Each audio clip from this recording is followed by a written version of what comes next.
For the people, by the people, with the people.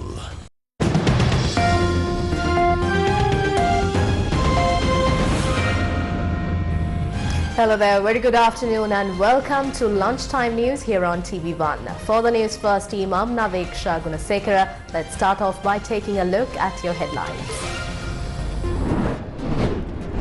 One power station at the Kalanithissa power plant inactive. CPC provides fuel to generate electricity for 8 days. No decision to change the standard of fuel. Minister of Energy Udayagammanpila confirms. Gamini Senarath assumes duty as the secretary to the president. Farmers request compensation for destroyed cultivation. 1 million stocks of rice to be imported from China. කාබනික වගාවකින් ගත්තු අස්වැන්නක්ද නැද්ද යන්න පිළිබඳව නිශ්චිත පිළිතුරක් ඔබට දෙන්න තරම් දැනුවත්කමක් මම හිතනවා මටත් මගේ මිත්‍රයන් දෙපළටත් මේ වෙලාවේ නැහැ. In your top story this afternoon, the Ceylon Electricity Board says one power station at the Kalanithissa power plant complex has been inactive since this morning.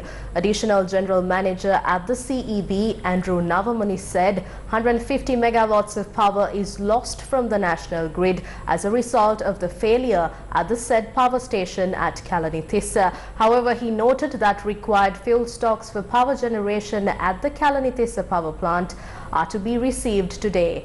Meanwhile, Ministry of Energy Udayagammanpila stated stocks of fuel requested for 8 days to generate electricity has been provided to the Ceylon Electricity Board. ඇමතුමා දැන් අපිට පේනවා තෙල් අර්බුදය නිසා දැන් විදුලි අර්බුදයකුත් ඇති වෙලා තියෙන්නේ. එතකොට අපි දකිනවා අමාත්‍යවරු දෙන්න දෙපැත්තේ ඉඳගෙන පරස්පර විරෝධී අදහස් දක්වනවා. මේ ප්‍රශ්නේ අභ්‍යන්තරව විසඳලා පිළිතුරක් දෙන්න ඕන ප්‍රශ්නයක් නෙවෙයිද? ඇයි මෙහෙම වෙන්නේ කියලා දැනගන්න කැමතියි. ඇත්තෙම ඔව් This is a problem that should have been resolved by holding internal discussions. Unfortunately, it emerged to the surface, and that shouldn't have happened. However, since a definite allegation was leveled against us, we had to respond to it. All these allegations and the relevant responses should have been discussed internally, and it would have been best if the people were only informed of the solution. However, after the central bank provided us the required dollars yesterday, we managed to unload the shipments on board 2 offshore fuel tankers. Out of this, 37,500 metric tons are diesel. I instructed the Ceylon Petroleum Corporation to provide 10,000 metric tons of diesel for the generation of electricity as well. Accordingly, their request was that we provide 1,500 metric tons of fuel daily, meaning we have provided adequate stocks of diesel for 8 days. අද අපි ලංකා විදුලි බල මණ්ඩලයට ලබා දෙනවා. කිසිම අවස්ථාවක අපි ඉන්ධන We have not thought about reducing the standard of the fuel. This is just a rumor circulating on social media. Sometimes, in order to gain a higher profit, certain fuel stations might mix other substances in either diesel or petrol. They might mix kerosene. The only way we will get to know these matters is when the impacted person informs the CPC. I heard a former minister has informed that we have fuel stocks only for the next 10 days. It is incorrect. We have sufficient stocks only for 7 days. After we unload the stocks from the vessel, the stocks will increase. Again, due to the daily usage, it will decrease again. Then we will bring stocks from another vessel. Likewise, there is a fluctuation. As a result, nothing can be speculated at the moment. හැම මොහොතෙම අඩු වැඩි වෙමින් වෙනස් වෙමින් තියෙන්නේ. ඒක නිසා එක මොහොතක් දිහා බලලා මාර වැඩේ දින 10කටයි තියෙන්නේ, දින 7කටයි තියෙන්නේ, දින 5කටයි තියෙන්නේ කියන එකේ කිසිම අර්ථයක් නැහැ. The Ceylon Electricity Board Engineers Union says the decision to whether to stage a work to rule campaign will be made today. Executive Committee member of the CEB Engineers Union, Charit Jainath Dayaratna, said a favourable response for their requests was expected from the CEB administration. A sick leave campaign was carried out by the members of the Engineers Union, citing several demands yesterday. Nevertheless, Executive Committee member of Ceylon Electricity Board, Charit Jainath, said they will engage in a work to rule campaign if the appointment of the new general manager of CEB is not cancelled. There is something beyond party politics hidden within the power crisis. We spoke about a mafia. We have come to a point where the consumers might lose electricity. What is the root cause of this crisis? The main reason is the fuel shortage. If there is sufficient fuel, the power plants can operate with no issues. So who is responsible for solving this issue? It is the government. Another main reason for this crisis is not having a proper power generating plan. We could have gathered renewable energy sources, but nobody had that need in the last 5 years. There are not enough dollars to import fuel.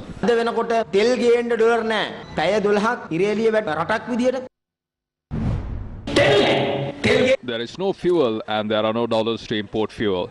The Ceylon Petroleum Corporation says that if the CEB fails to settle the earlier debts, they will not provide fuel. The CPC is saying it does not have money to purchase fuel. Now the government has decided to disrupt the power supply for 1.5 hours. Why are we paying compensation? Who is wrong? We just heard that India is ready to provide a credit line worth $500 million. It is not a problem when a man is begging, but it is a matter of reputation when a country is begging. The rulers of this country are going to China and telling them that we do not have money to purchase fuel. The Chinese say that they will provide a loan, not in US dollars, but in their country's currency. They go to India and tell them that we have no way of making a living, we have no money to purchase fuel, and whether they can help. They said it is possible, but to hand over the oil tanks to them first. We went to Bangladesh and asked them for a loan. Now we are asking for a loan from Nigeria. Not only the current rulers, but every ruler has failed this country. Can we progress with this party and color politics? We need to think about what's left for our children when we die.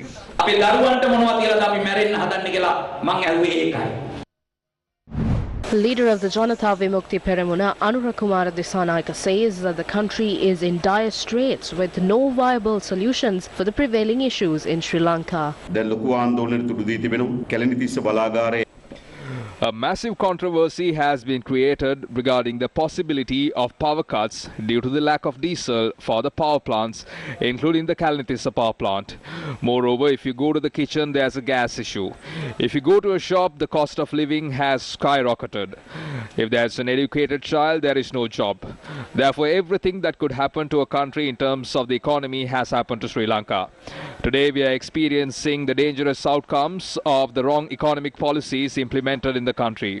A situation where nobody takes responsibility for anything prevailing in the country today. Take a look at the Minister of Power and the Energy Minister. They are in disagreement.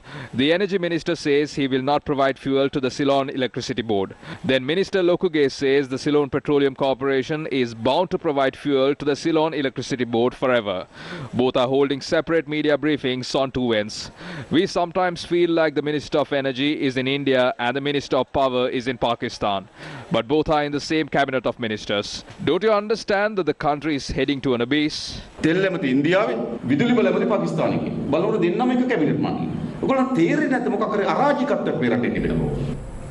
In more headline-making news, Gamini Senarath has been appointed as the new secretary to the president. The appointment was made after the current secretary to the president, P.B. Jayasundara, resigned from his position. He also served as the secretary to the prime minister on a previous occasion. Gamini Senarath has held various administrative positions in Sri Lanka after he passed the state administrative examination in 1994. Gamini Senarath is a past pupil of Rahula College, Mathura and Richmond College, Galle, and is a graduate of the University of Peradeniya. He has held positions of Deputy Controller General of Immigration and Emigration Department, Commissioner General of Department of Motor Traffic and Additional Secretary to the Prime Minister and Chief of Staff to the President in the past. Meanwhile, Secretary to the Ministry of Irrigation, Anura Dissanayake, is due to take over as a Secretary to the Prime Minister.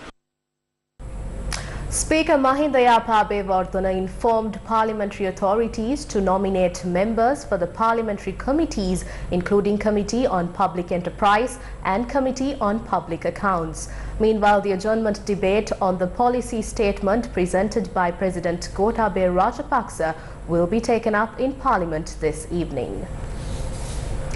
In more local news, Sri Lanka has not yet seen a viable solution for the fertilizer crisis. Against such a backdrop, farmers in many areas are requesting compensation for their damaged crops as a result of the government's decision to ban chemical fertilizer.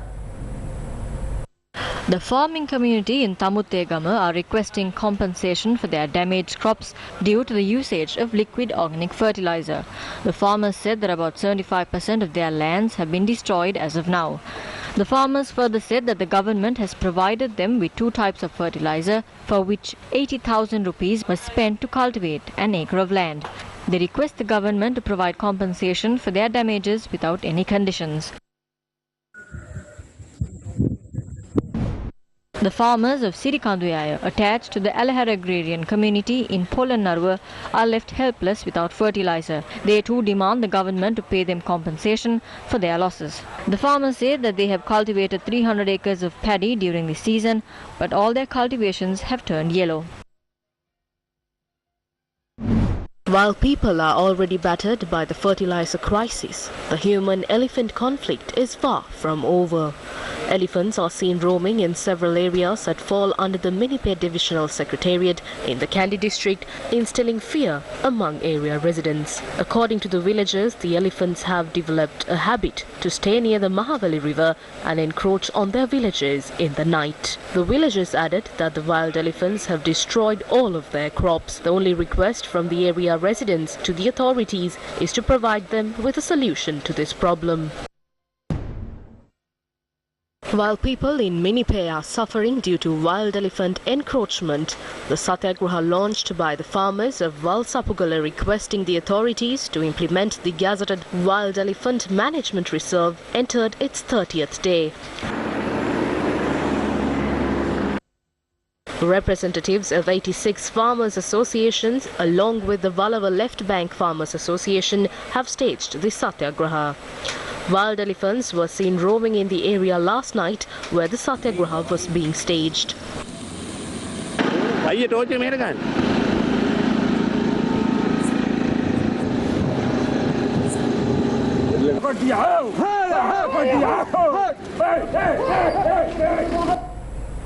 Ministry of Trade Dr. Bandula Gunawardena says China has agreed to provide 1 million metric tons of rice to Sri Lanka as a donation. This is to mark the 70th anniversary of the Ceylon-China Rubber Rice Pact signed between Sri Lanka and the People's Republic of China in 1952. Minister Bandula Gunawardena said the consignment of rice will be delivered to Sri Lanka before the month of April. චීනෙන් ගෙන්වන හාල් කාබනික පොහොර වලින් හදපු ඒවාද බන්දුල ගුණවර්ධන ඇමතුමාගෙන් විමසලා අස්රාගේ අනිත් මේ ප්‍රශ්නය සම We will inquire from Minister Bandula Gunawardena, but we believe the imported rice from China should be cultivated using organic fertilizer. However, myself and my friends present here do not have the knowledge to provide you with an answer. We apologize.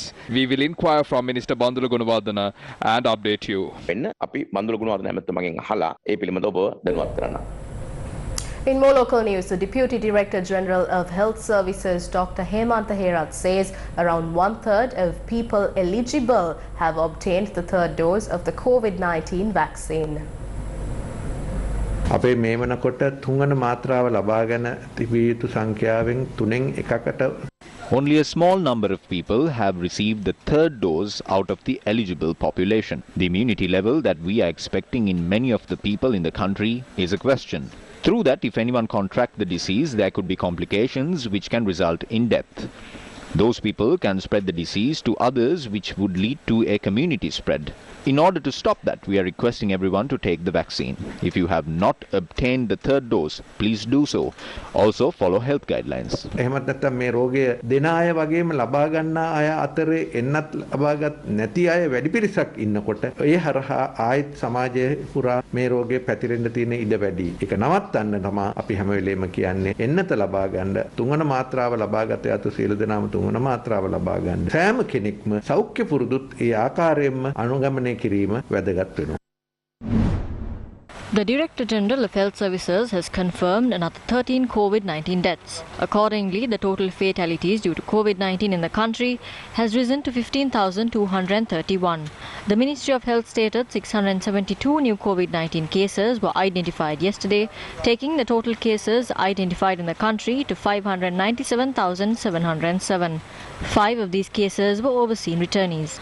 568,506 people have recovered from the virus. Still in local news, the Department of Archaeology says a group of officials have been dispatched to inspect the tomb discovered at Our Lady of Assumption's Church in Bolavatta. Its Director General, Senior Professor Anura Manatunga, said that directives have been issued to his team to refrain from moving the tomb under any circumstance. The Director General of the Department of Archaeology, Senior Professor Anura Manatunga, said that steps will be taken to open the tomb after consulting the Reverend Father in charge of the parish. When News First inquired the Director General whether the tomb belongs to the Reverend Father Jacome Gonsalves, who lived in Bolavatta in the 18th century, he said that could be determined only after opening the tomb.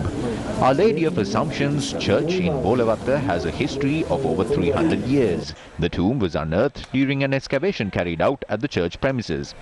Officials at the Department of Archaeology carried out inspections on the site where the tomb was discovered and said that the soil layers under which the tomb was buried belong to Tuiras.